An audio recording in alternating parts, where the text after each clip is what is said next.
Welcome to Everyday Life. Thank you for joining our podcast, Conversations Over Coffee. My name is Jen. And I'm Dagda. And we're going to hit you with the explicit content warning right off the bat. This podcast does include adult situations and adult language from time to time. I'm an angel. I never fucking cuss. Okay.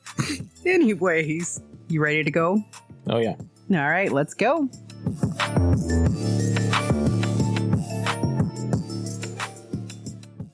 Savage. Anyway. How you doing today? I'm doing all right. How you doing? I am doing great.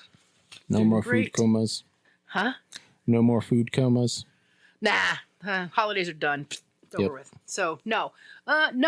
Just because I'm getting caught up on my reading, and I know that we're getting so close to the release of the next Dresden book. So, of course, we'll talk about Dresden a little bit more in the very near future. I just got to finish getting caught up first. Yep. And I think we're both at the same pace of being caught up. We both have 2 more books to go before we've completed the series thus far, correct? Yes. I mean, correct. Other than the half books or whatever, but those don't count as much because those are just kind of like little fillers. But we'll talk about that when that episode comes around. Yeah. Because, I mean, these poor people are probably going to be like, fine, I'll just go buy Jim Butcher's Dresden Files. Shit. Do it. Do it now. So that he's encouraged to keep playing. Well, it's really weird. He's getting close to the end of the series. Yeah, you kind of can feel that coming. Yeah. I imagine he'll make it to maybe book 25, and that's about it. Well, I think he said that he had originally planned to do 21 or something novels in the regular series. Right. And then have a big trilogy that was the completion, like a big climactic trilogy that's the end of the series. Right. But we'll see. Well, yeah, we'll see. That's neither here nor there. Today is not a Dresden Day sad because we did spend a lot of time apart through the end of November, December, just family stuff. You needed some break working on your schooling, right? No, I didn't do any of that. You slacker. Nope. I was spending too much time messing with AI stuff, so I didn't do any. Yeah. Also, several of those days, I actually did the AI using it to generate the...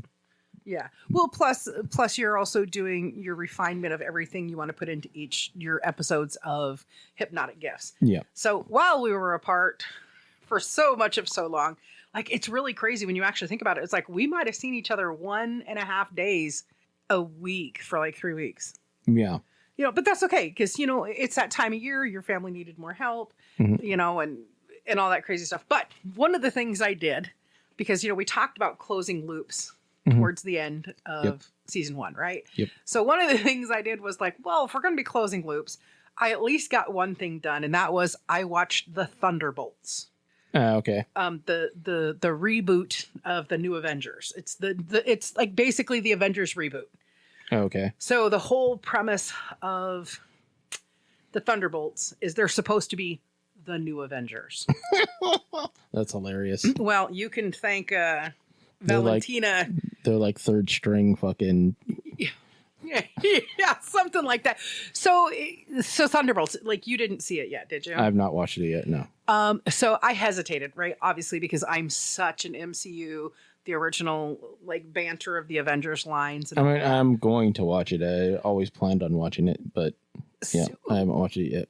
So, there was a couple of really interesting things that happened. Okay. And one of them is who they had in there. So when we leave off with the Avengers, right? We're at the end of Endgame. Everything's done with. At this point, we've lost Black Widow. We've lost Tony Stark. And in the surrounding time, Steve Rogers has died. Oh, he did? Yeah, Captain America dies before Brave New World starts. I've not seen Brave New World either. The last movie that I saw was... Endgame? No, it was the fucking Thor... Ragnarok? No. Love and Thunder. Love and Thunder. Yeah.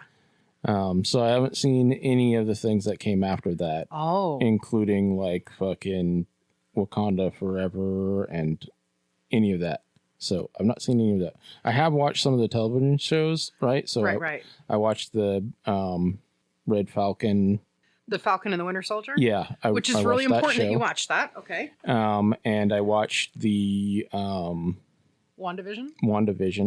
which I love the name of that show. Right. But yeah, so I watched that. I've also watched the new season of Daredevil. Okay. Which also happens after all of that stuff. Right. And it made me excited for a new Daredevil season. Okay. And made me hopeful that they would continue not Daredevil, a new, God damn it, Frank Castle, fucking Punisher. A new Punisher season, and then also for another Daredevil one. Now, I haven't watched any of the Daredevil seasons. I haven't watched any of the Punisher seasons. So I haven't watched. So we're kind of. Yeah, I mean, well, the Punisher and the Daredevil was all prior to the MCU. Mm-hmm. Yeah. Right. And none of those characters got included in the MCU because they were in sort of a limbo spot when Disney was buying up everything. Yeah. And so Netflix basically canceled all those shows. I thought Jennifer Jones, season 1 was really good. It is a really good show. I think out of all those shows, though, the best one was probably Iron Fist. No, actually. But Power Man. Fuck. I can't remember Lightning? the name of the show. No. Black Thunder? No. There was a Black Lightning show, but Lightning, there we go. That's a DC IP, I do believe. And that show wasn't great. No, god damn it. Luke Cage. Okay, I was like, the only ones I remember was Luke Cage, Iron Fist. Luke Cage was probably the best one out of those. Yeah. Jessica Jones was pretty good. Yeah. But I think the Luke Cage show was hands down the best one. Yeah, I think I might have saw like a half of an episode.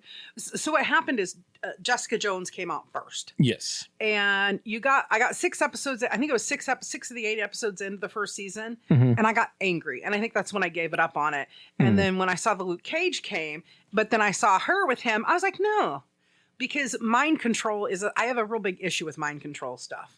It really bothers me. That was kind of the whole point of that first season. Yeah. So I haven't caught up on that because, I think it's like Killgrave. My personality type is when I attach to something, I want to see it completed. I have to be prepared if I'm going to be angry. So like, the MCU's the Avengers line that they did between Iron Man all the way up to Endgame. It was just I was voracious about it, and that's what I focused on. Yeah. Same way with Dean Koontz's on Thomas. I was voracious, and that's just what I was consumed on. And it's because there's a part of me that wants to get every morsel of joy out of it. That's the best way I know how to say it. Yeah. You and I, obviously off mic, we have talked a lot about Dresden, and we haven't recorded it. Because I'd made a joke to Mommy. Hi, Mommy. Hi, Mommy. Hi, Mommy. I'd made a joke to Mommy. I was like, I'm afraid we're going to just end up being podcasting only about this one part of our life. And it's not that it's not an important part, because it is. It's such a fantastic thing to have the Harry Dresden character to share with you. It's so good. And I drag why I drag my feet, not because of you, but because of other people. And I one thing I can't stand is when somebody tells me you must do this, and not in a playful or like me and Zoe did to you about Stranger Things, where we were just like, oh my God, you've really got to watch it, right? We're super excited. It was that overbearing, and you're not my father. Okay. And it was that overbearing. Oh, you must read this so you understand what we're talking about. You know what? I don't want to. I don't need to. When it's, you did it in the right way, when it was just like, I was just like, I need something. I'm just kind of lost. I don't know what to do.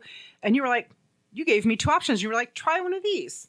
The other one I keep looking at going, I don't want to touch. I'm definitely not touching it until after I look until after I'm caught up on Dresden. But anyways, I will say this has way less sex in it than Dresden does. That's good, because so far there's only been like 5 sex scenes in Dresden, which is great.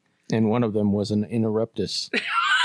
That was so good, though. that one sex scene, I was like, why isn't there an X rating on this book? it was And I know everybody out there wants to know what book was that. And I don't know. We'll have to figure it out. I'll have to look it up and figure it out because it was almost like a man and a woman sat down and like had a tit for tat about, oh yeah, if you do that, guess what I'm going to do? Oh yeah. Oh yeah. Oh yeah. Because that's literally the way it reads, is a tit for tat, like very BDSM fantasy. Yeah. So anyways, so Thunderbolts, I finally watched it. Okay. You know, and I drug my feet about it because of the Avengers, and that's exactly how they were advertising it, is this is the new Avengers. Or at least one of the trailers I saw for it was Julia Louis-Dreyfus, who played, the hell is her name? Valentina Allegra Fontaine. So, which is super hilarious because his name just went out of my head.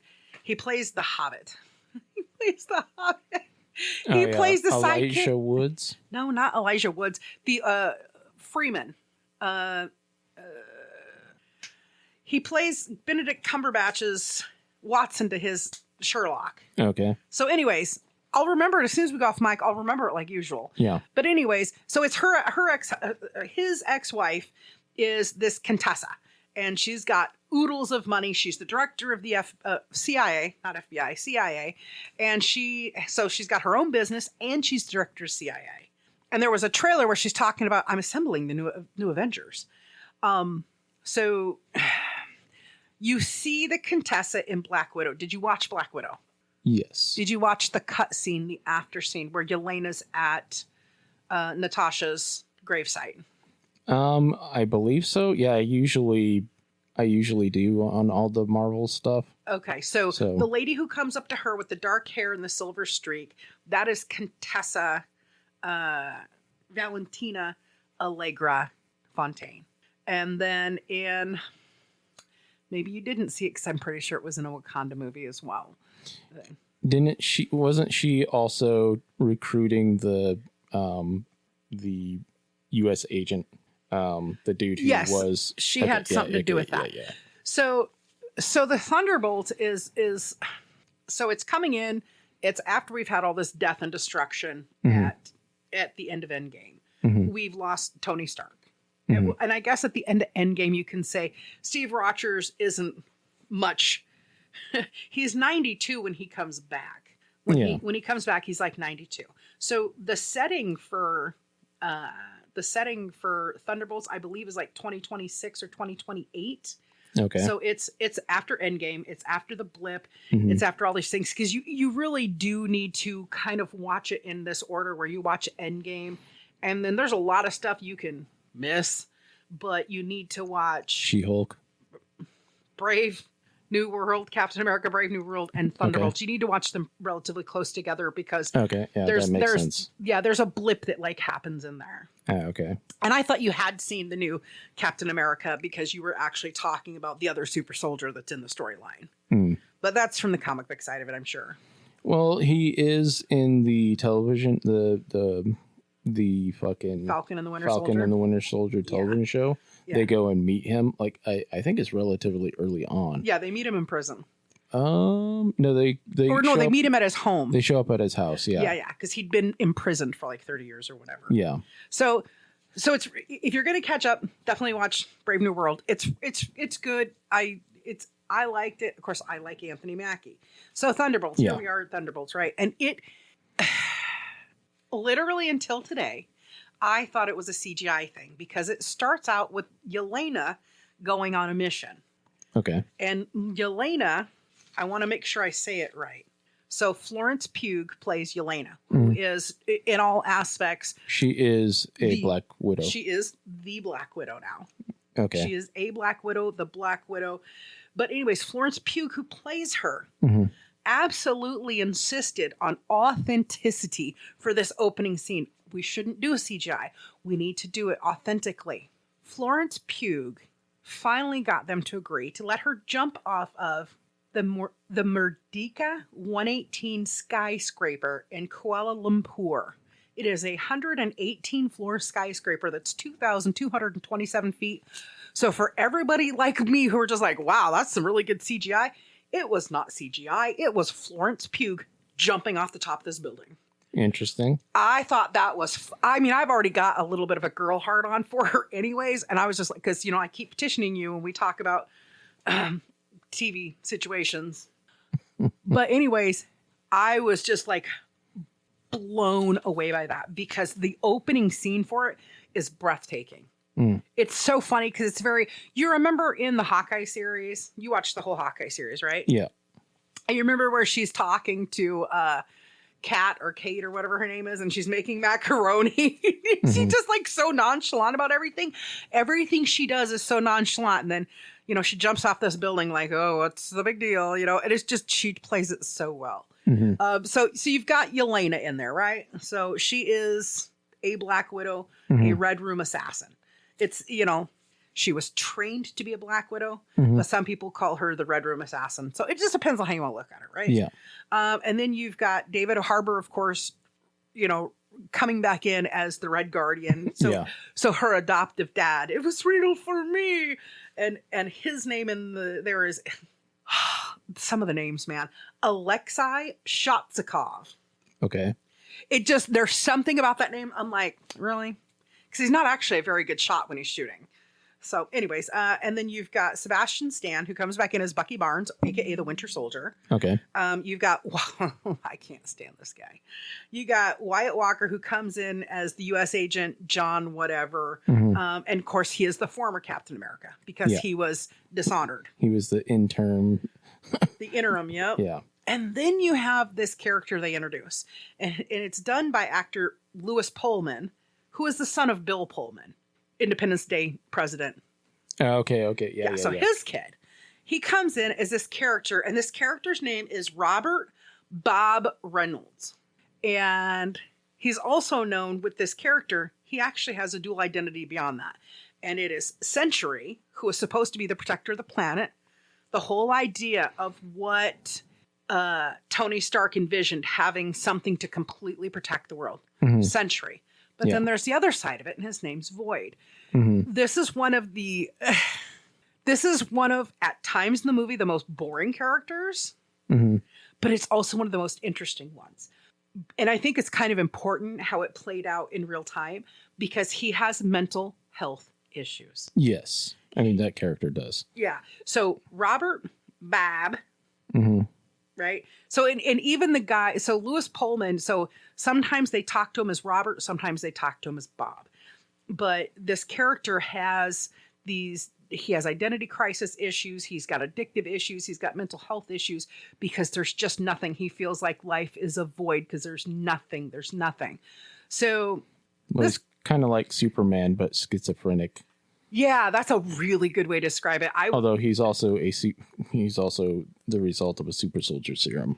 Exactly. That's what I was going to say. So the Contessa, she's been doing this program and she's just been testing, and she's so nonchalant about it because so many of them have just died.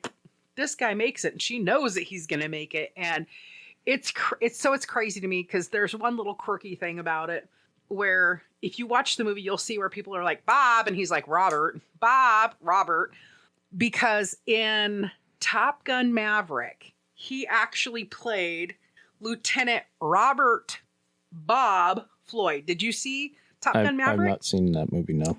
So, you know how they have their call signs on their helmets and stuff? Yeah. His just says Bob. So he begged the writer. He's like, please change the name. Please, can we change it? Let's not focus on Bob. And the writer's like, it's just important that we do it. But it was so interesting to me because here he rolls from this character who in some aspects is very much like this Void character when he's calm and normal. But it was a very powerful movie in the sense that I understand what it's like, especially to go through mental health struggles and to see this. There was literally times when I was watching it, I stood up because I was here by myself watching it. And I stood up. I'm like, that's it right there. You couldn't have said it any better than that. There is this void of emotions you have. You don't want to move forward. You can't move back. There's no sidestepping it. There's just nothing. And you just get lost. You just get lost in this continual psychological replay in your head, beating yourself up about bad stuff. They have it's amazing. That makes me actually think, talking about Sentinel, it makes me think of, I don't remember His name's Sentry, so it's not the same Sentry. as Sentinel. Yeah, that's what I meant. Sentinels are the robots that kill mutants. At least in X-Men. Marvel. I don't remember if it's a Persian god or Sumerian or whatever, but one of their more or less like the father god. So the king of the gods. He's a good guy, but his opposite is actually his own shadow. Yeah. And so that actually makes me think of the Sentinel. Yeah. Because it's like, I'm super powerful. I can do all this, but the bad guy is also me, basically. Yeah. When I have a bad day, watch out. Yeah. Well, and that was kind of the interesting thing for me with this Bob character is that he's really is four personalities. You've got Robert.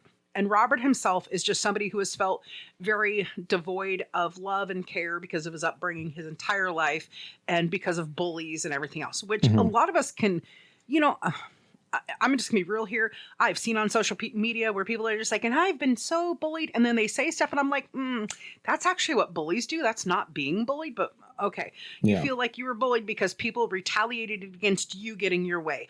Okay, narcissist, moving on, right? There's a difference between being a bully and being bullied and being a narcissist thinking you're being bullied or strong-armed or whatever. So you've got Robert, and he's just this shy guy who's very insecure, and he wants to do good by people, and he wants to, he wants to do all those things, but he's just the way what he dealt with in his childhood and all of that just kind of holds him back from being any remotely kind of happy. He never feels happy. Yeah. Then you've got Bob. And he's the drug addict. He goes out, he parties. Trust me, there are some scenes in there where he's having flashbacks that you will laugh your ass off. You're like, oh my God. And I think it is absolutely 100% true to form for addicts to have moments like that. And and you shouldn't laugh at addicts, but I think the whole point is when you reflect on something that you did that's really bad for you, and you can actually see from the perspective of a stranger of what you look like doing that, where you're able to laugh at yourself and go, oh my God, why was I getting high? I did that stupid shit. Fuck me. Yeah. I think that's kind of the way they want to portray that is take that minute to look at these things that in a normal given human, that ain't right. Yeah. So then you got Bob the addict, and then you've got Sentry who just wants to be there and he wants to protect everybody. And then you've got Void, who's the depression. He is the darkest side of this guy. And Void is so logical, it will scare the shit out of you. It really will. Because when he's speaking, it doesn't matter, Yelena. We know it's over. And there is this sequence, closer to the end of the movie, there is this sequence of stuff, and it's just like, it is very powerful because it only takes one person. I'm telling you, it only takes one person reaching out to where it can change a life. 13 minutes. 13 minutes is all you need to do to give somebody else to potentially change their life forever in the most positive way. So it's really interesting. So I'm watching this movie and I'm just like telling myself, I'm like, I don't know why I put off watching this so long. Well, I know why. It's because it was delayed, and it was delayed. It originally was supposed to start filming in 2023 and then come out in 2024, but the writer's strike and all of that, they didn't even start filming until 2024. And of course it came out in 2025. Which is really sucks. I mean, it sucks because you don't know how far.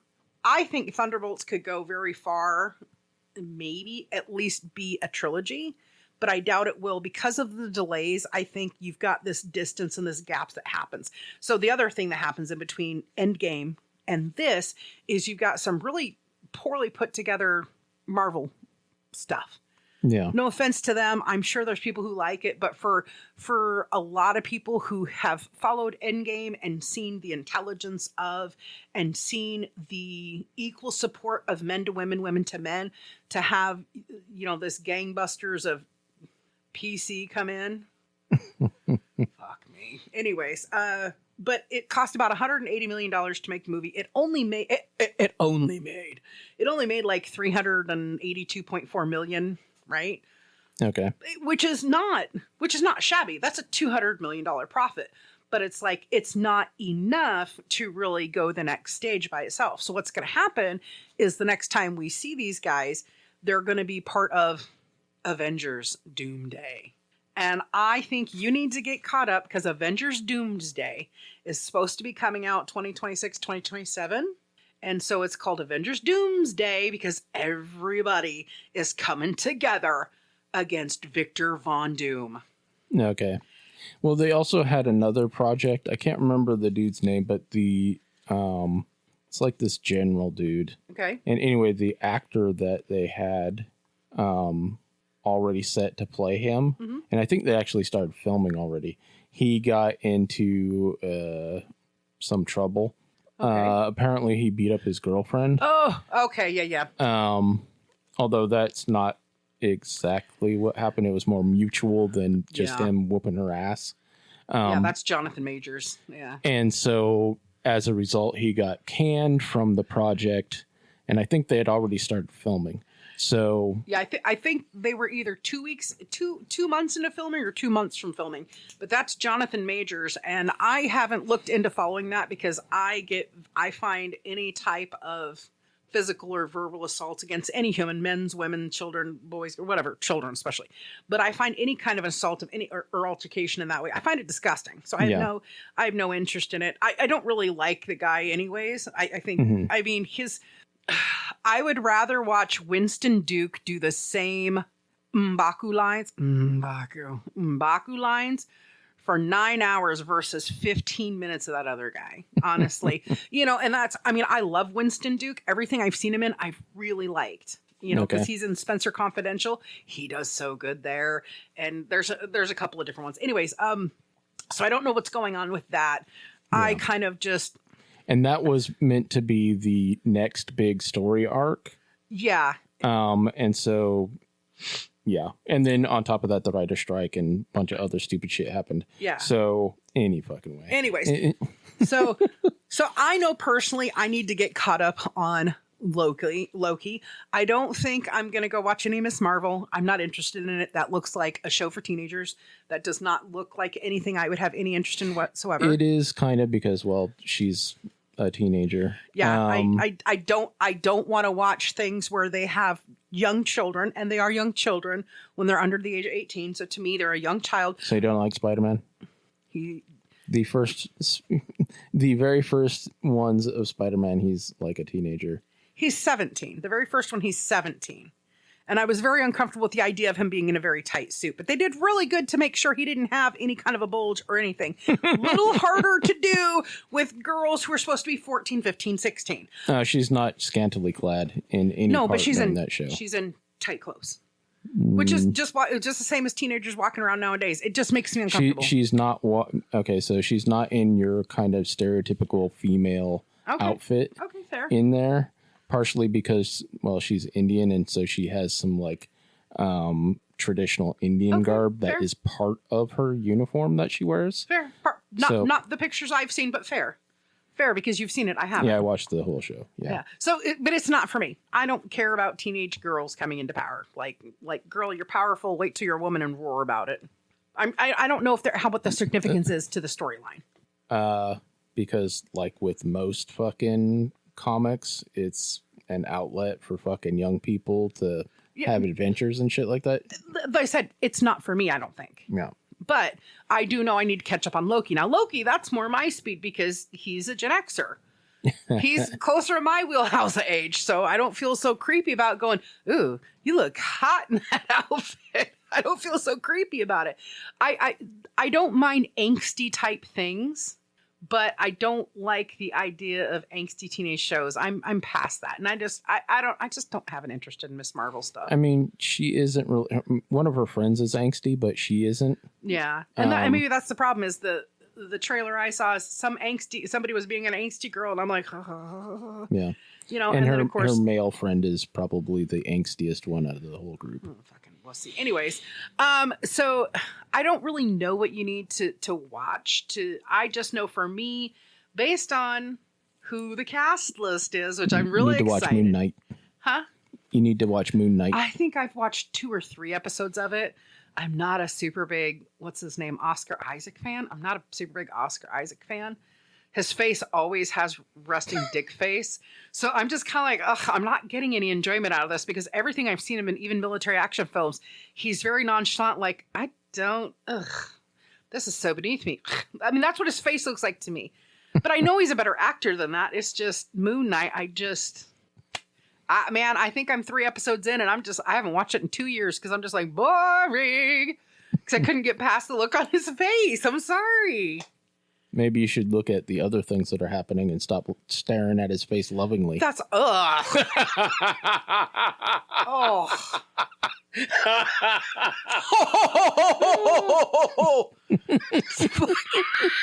You're such a dick. Fucking sit on his face and let one rip. Anyways, so I don't know if I need to watch that or not because probably not. I've got like I said, I know I probably should catch up on Loki, but I kind of was disgusted with that quick turn it did. Like, why? But anyways, so Avengers Doomsday is going to have Yelena and the Red Guardian. You're going to have Thor and his adopted daughter Love and Loki. You're going to have the new Captain America Sam. You're going to have Bucky.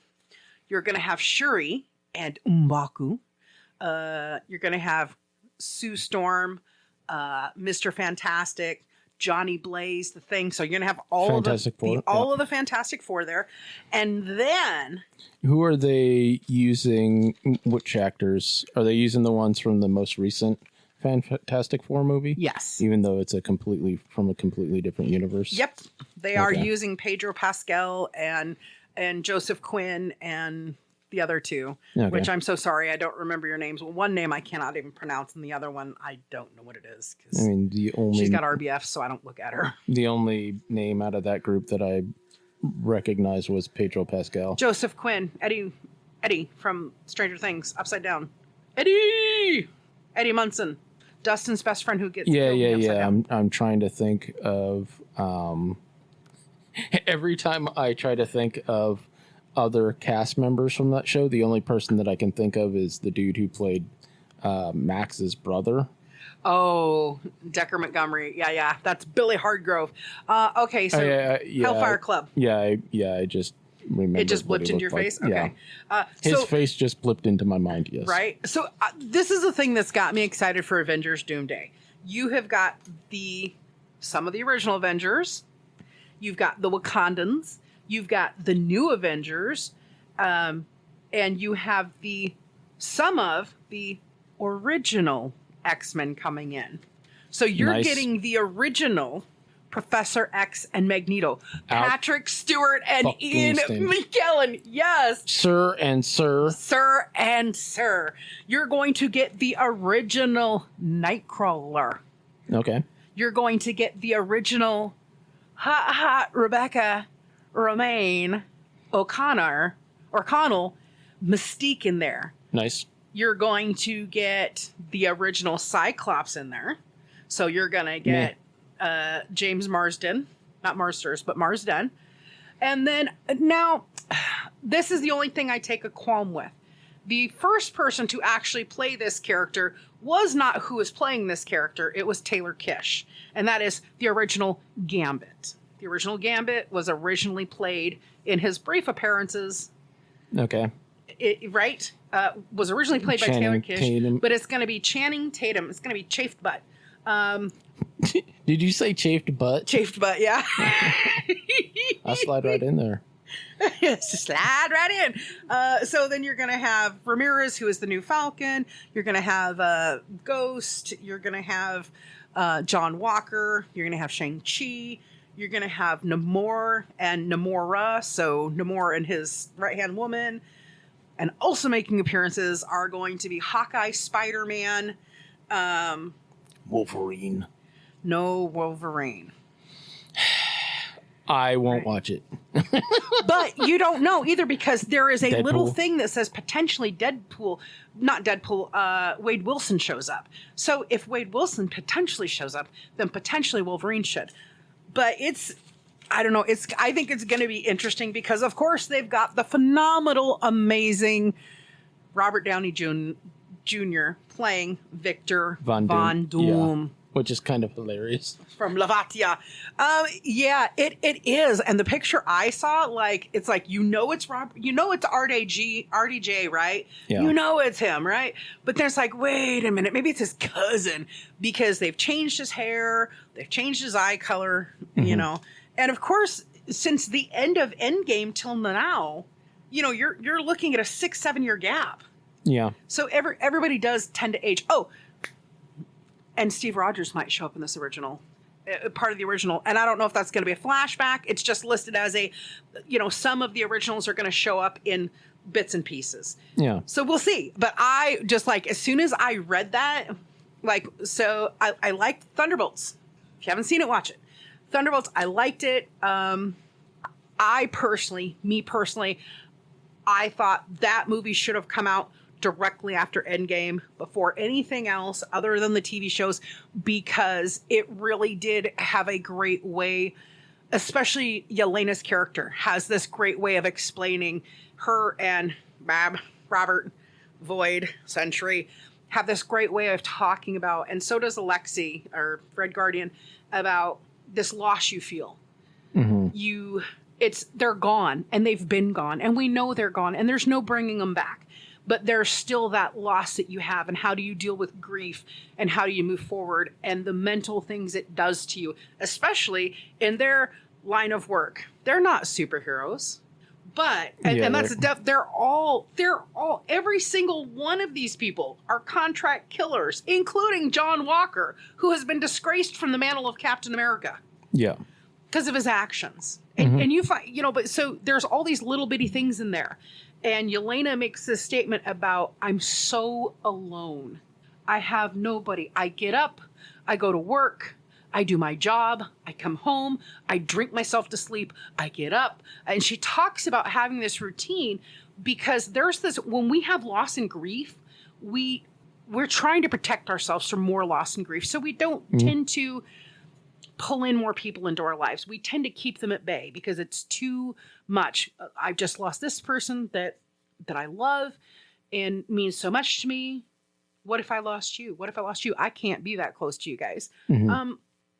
For me, every time I've had loss I've lost somebody I've cared about and loved, for the most part, I do keep a distance from people, but the 5 most important people in the world to me, I've always kept close because I'm just like, it depends on, you know what I'm saying? But but she does this whole thing where she's talking to Red Guardian and he's just like, you talk to me, and she explains to him, it's not that easy because I'm losing everything and I can't, it dawns on her at one certain point that she can't control when people, she can do her best to control it, but you can't control when people decide. And the sacrifices made, especially she lost her sister and her mom within a very short period of time, or who she knew as her mom. Right. Yeah. And so there's this point in the movie where she was just like, basically Robert says, or Bob, however you want to call him, says that he's alone in the dark. So what's the point? And she was just like, I'm here and I'm reaching out for you. This is what we need to do as humanities, as humans. What we need to do is we need to find people and bring each other together. And so it's got a very good, poignant story behind it. Mm-hmm. And and it's just like, man, if ever a movie was meant to come out really close after COVID happened, it would have been that one, because one of the things that we see is the increase of depression and mental health issues since COVID. Mm-hmm. And it's not getting any better, honestly. It's actually year over year, mental health has gotten worse and worse and worse. It's a statistical thing where we're actually seeing an increase in people feeling agitated, lashing out. And that's one of the things, is we've got a whole generation of young people who were impacted by COVID in a way. How do you make people who between the age of 8 and 16, which is, or 10 to 16 even, which is your prime learning how to engage with other humanity and learning how to do social interactions that are appropriate. how do you reteach them when they're already in their hormones and haven't had any training prior to that? Yeah. You know, so you've got this whole generation of kids, and they're going to, no offense, but they're going to use it as an excuse. So how do we get them past that? Mm-hmm. Well, we put it in our movies. We put it in our social media. We put it out there that instead of isolating ourselves, which really, when you completely isolate all the time, compounds your problems. Let's put it out there that don't be afraid to say something. Mm-hmm. And it's really interesting because we just did Thank You, Mr. Reiner. We just did the episode for Thank You, Mr. Mm-hmm. Reiner. And we were talking about how sadly him and his wife were redacted. No, well, I mean, we don't need to do redacted. I'm trying to think of the right wording until there's full prosecution. It is they were murdered. Yes, and it is at this time alleged by one of their children who is a schizophrenic. One of the things and I'll attach it to the episode on there. There is a national hotline out there for people that they can call, whether they're having suicidal ideology or they're really having paranoid ideology, any kind of mental health ideology. You can dial 988 and it will hook you in directly to somebody who's willing to just even talk to you. Mm-hmm. And so, sorry, I just hit my Dresden Files book. Anyways, so I think it's a great movie. If you haven't saw it, I'm going to encourage you to watch it because I think it's going to be a really good... The best way to say it is it's a pretty good gap year movie between Endgame and going into Doomsday. Because this is that in between that's going to be the catalyst to start the new Avengers line. Okay. With any pre-existing Avengers cast members that are still alive. Like we know because of at the end of the Hawkeye movie, we know that basically Clint Barton is retired. He's had enough. Through the course of the other shows and movies, we know that Steve Rogers' time is limited. So we all know that everybody's pushing this thing in stories, in movies, that time is not linear. We've been doing it for decades. So let's just act like it's not. It's a non-linear thing. So Steve Rogers may be there. Maybe he won't. Who knows? Yeah. I'm excited though, because I haven't had such joy with movies since the end of them. It's a long fucking time. Yeah. It's been a bit. And I felt kind of guilty watching Thunderbolts because I felt like I was betraying like Captain America and Thor. They need to do another Thor movie. And that's the thing that is one of the things that excites me about this Avengers Doomsday is, first of all, Love, who is Thor's adopted daughter, right? It's played by his real life daughter. Oh, really? Yeah. You didn't know that? I didn't know that. Oh my God. Yeah. Yeah, that's his real life daughter. She's in Ragnarok, and she's going to carry it over into this. But now at this point, she's probably 12 to 14 range. Okay. And so I think it's gonna be interesting because she definitely looks like her mom with the attitude of her dad. And so I'm hoping beyond hoping, even if it's in an after scene as a teaser. I'm really hoping that we see some Wade Wilson, even if it's original Wade Wilson. That would be quite interesting, I think. Not Deadpool Wade Wilson, but original Wade Wilson, the original Deadpool, and that iteration that we saw in the Wolverine. No, we don't need that abomination brought back. Even though it's still played by Ryan Reynolds. It is played so good. I love every iteration of Deadpool, but I really have a little place in my ticker for that one because I find it so hilarious when Logan's like, "Oh, you finally found a way to shut him up." Yeah. It's so great. But I do hope it's actually Deadpool because, now at this point, Deadpool and Wolverine, they're like best friends. So you can't have one without the other. It's like peanut butter jelly time. Peanut butter jelly time. Peanut butter jelly and a baseball bat. Yeah. No, I'm excited. Thunderbolts, I talked about it a few episodes before the end of last season about I still need to watch it. I still didn't finish What If Zombies. I've got one episode to go on that. Did you watch any of that? I watched the first episode of it. Yeah. So now you see why it pissed me off because like all these great characters they just murdered off right off the bat, and it's like you dicks. I mean, I think I talked about it before. Because I saw the original, what's it called? The fucking graphic novel. Okay. And as soon as I started, because I didn't actually read it, I just started like flipping through it, and I'm like, wait a minute, this character absolutely should not become a zombie. This character also absolutely should not be able to become a... Nope, not this character either. Not this character either. This character could become one if he was fucking retarded. This character, blah, blah, blah. So, I was fucking pissed off just flipping through it. Yeah. And I'm like, okay, I'm not reading this shit. Yeah. Marvel Zombies just kind of, I think they kind of... Well, whoever wrote it was like, what worst case scenario, what if they actually could all become zombies, basically? And but given the way that many of these characters are, they can't become fucking zombies. And you know, the bigger thing for me so far of what I've seen of the Marvel Zombies, and one of my biggest issues with it is the fact that they're taking all of these characters.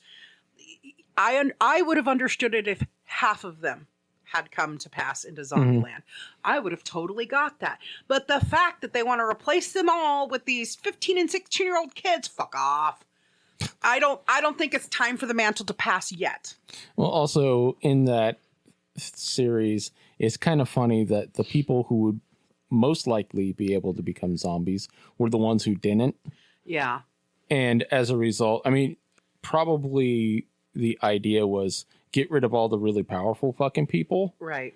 And then have the weakest fucking heroes being the ones that are contesting with a world full of zombies. Right. Because let's face it, if fucking the Hulk was in a world infested with zombies, well, he'd just smash them all. Yeah. He would eventually take care of the fucking problem. Yeah. Same thing with Wolverine and half of the fucking people who became zombies. Right. They would be able to by themselves fucking eliminate all the goddamn zombies. Right. But instead they made them zombies so that the weak people who would actually be challenged by even regular people being zombies had to deal with superheroes that are now zombies. Which, and I understand that theory of challenge the weak to see if they rise above, see if the cream rises. I get that, but at the same time, like, dude, I want something entertaining, not something that's going to make me mad and want to punch my television or monitor. But two things, because we're wrapping up, we need to get, we got long in the tooth, because I love anything Avengers. I love talking about two things. Avengers Doomsday is potentially going to be set on or around happenings on Earth 618. What's so important about that? It allows for so many different options, considering timelines are different on each of the Earths. Yeah, yeah. And the reason why I say it could get really interesting is because they are definitely talking about Agent Carter coming in. If Steve Rogers is there and Agent Carter comes in, they literally could have Chris Evans come in as the age he is in his 40s. And hot Dugan. That would be... I love Haley Atwell. So anyways, I cannot wait for these heroes to assemble. Nice. Avengers, assemble. Heroes, assemble. Have a good day, guys. Later. Autobots, roll out. Okay, everybody. That's all the time we have for today. So I want to thank you for stopping by to enjoy the conversation. We're glad you're here, and please share and share again and share some more. And if you haven't already, subscribe. We'll be having another chat and another cup soon. We'll talk to you then. Look forward to seeing you.